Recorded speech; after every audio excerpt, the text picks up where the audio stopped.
Hey everybody, welcome to Drive-Thru Review 453. Today we're going to take a look at a new game from Cosmos called Tumult Royale. Now this is designed by Klaus Teuber and his son Benjamin Teuber, so it's a co-design and it's an interesting game. To be very glib about it, I would kind of call it like Galaxy Trucker the Euro, because it has this real-time element where you're grabbing tiles and possibly keeping those or putting them back. And what you're trying to do in the game is each of you is a royal, and you're trying to get enough resources and sort of steal or tax the regular folks for different goods that you need to erect statues of yourself all across the countryside. But you've got to be very careful about that, because if you go over or grab too many of a certain type of good, you'll have what's called a tumult, and then you'll lose support and all that kind of stuff. And so it's a very sort of straightforward, simple Euro game, but with a real-time element. So very interesting. Let's take a look at it. So Tumult Royale is all about you as a royal building statues all over the countryside and trying to steal, or like I said, tax goods from the regular folks, and try not to irritate them too much and have them come after you. So here I've got everything you can see in the game. I've got it kind of set up for 2 players. Now each player is going to get a castle in their color, and if we zoom in here, you can see these little statue tokens in these different slots. So as you put these out, you can easily tell how many you've put out. So if we put out all these, of course we've put out 5. And you can see here the cost to put them out in the different types of terrain. So if we were to put a statue out in a pasture here, then it would cost a bread and a stone, as long as it was adjacent to one of our other statues.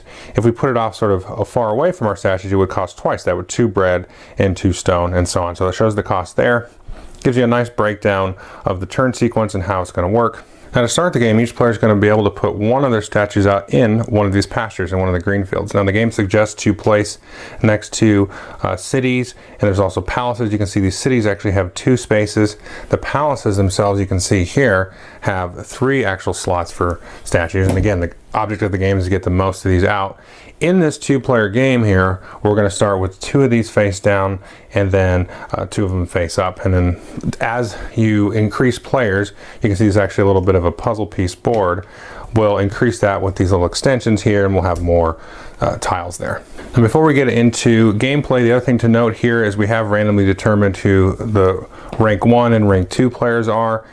In a 2-player game, they're going to start with 30 supporters. You've got these different supporter tiles here, and they come in different denominations. So in different player counts, you're going to start off with different supporters, and these are going to be sort of a currency of sort of goodwill you have with the common folks. And we're going to set out some tiles here.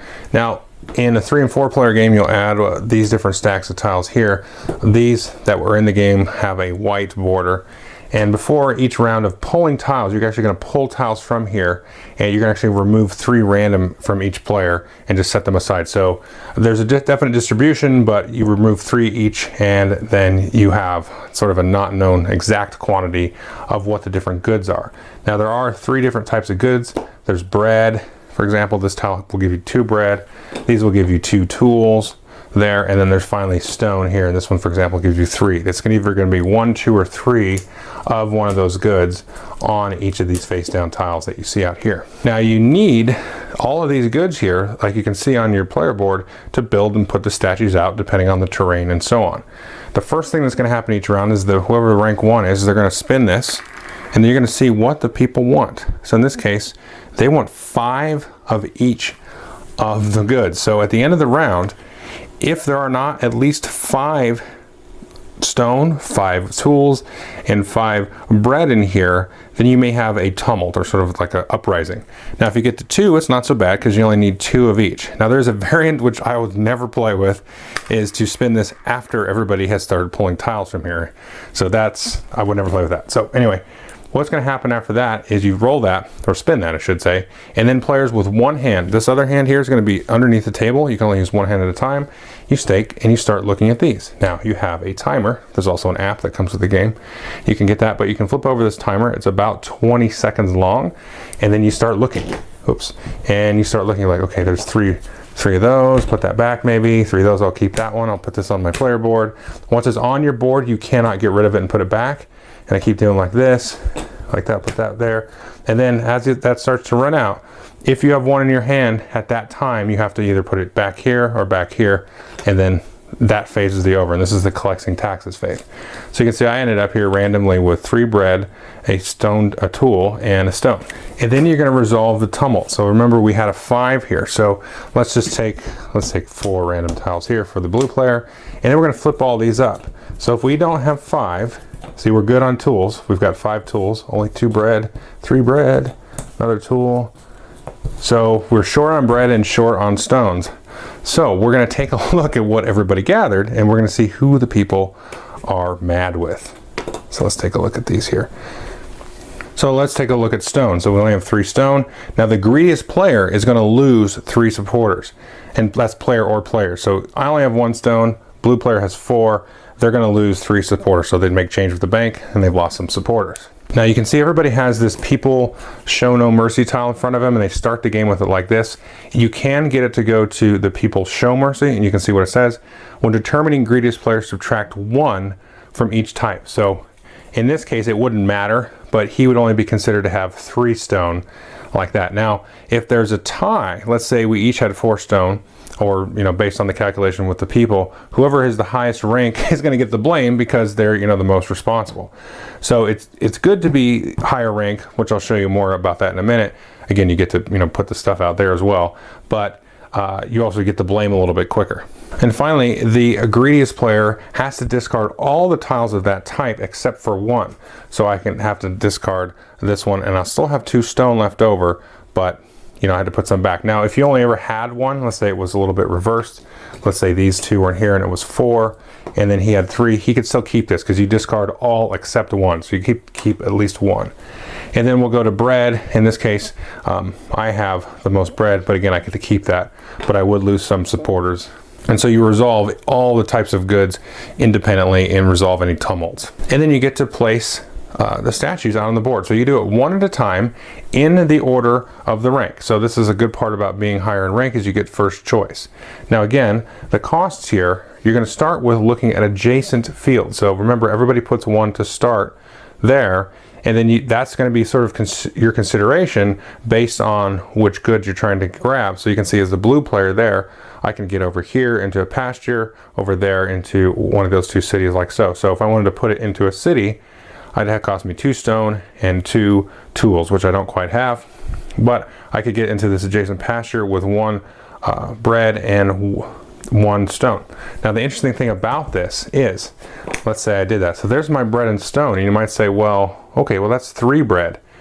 Now you have to pay as that set of tiles, and you don't get any change, but for any excess that you pay, you get a supporter. So this 1 stone and 1 bread would be used, and I have got 2 bread left over. I would get 2 supporters there back from the supporter bank. Now you can't just go ahead and add on like a bunch of extra tiles like this and then overpay to get a bunch of supporters either, but that it might be a reason you try to grab these and get a little bit greedy, because then you can spend those extra goods to sort of buy influence or bribe people to like you. And then, like I said, you're going to look at whoever has the most supporters, and they're going to become the highest rank, and then second most supporters, and so on. And then whoever actually becomes the king or queen has to actually lose 5 supporters, because once you become the person in power, you instantly lose popularity, which is how real life works. But as a bonus, you get to mark this track here. And this here is the round track. And like I said, the game can end at anywhere between the 6th and 10th round. You get another statue out, which is good. And then as you fill in statues, you of course flip these over. So in the round 3, since we're playing a 2-player game, you're going to flip over one of these, and you declare which direction you're flipping it, so that the orientation, you don't get to set that however you want it. And then once we move along a little bit further, as we get into these spots here where you put 2 statues out, now is when you're going to start checking for the end of the game. So if at this point in the game, the person in the lead has more than 7 statues out than the person in last, the game will end just like that. Otherwise, you check that each round, and the number goes down each round. And then, of course, in the last round, you just end the game. Okay, so that is Tumult Royale. What do I think of it? Well, I really enjoyed this game. It's very different of a game. It's got that real-time selecting element where you're looking at the goods, you're seeing how many goods you have, you're trying to sort of not break the bank necessarily, but you might take a good of one that you don't really need or you don't really plan on spending because you got something else, but you have to sort of, try to not cross the threshold and create a problem with yourself for the people and lose supporters. Because having those supporters is going to allow you to be the king or the queen, and that gives you first option to put out your statues where you want it, so you can spend the goods how you want it and not get blocked off. As you kind of fill up that board, you know, then it becomes a little bit more of a contesting issue there. And then you also get to get a new statue out in that little track on the top, so it's like getting a free statue out without having to worry about, you know, what you pay for and everything.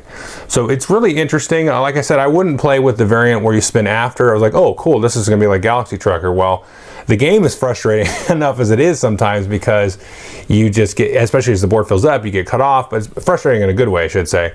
So I would not want to play it where everything just kind of blows up in your face at the end. But it does kind of feel like Galaxy Trucker, the Euro game, because you're getting goods and you're converting them to statues, and then that's your victory points, and then you have these kind of cool turn order end game conditions. So it's a very interesting design. I would definitely take a look at it.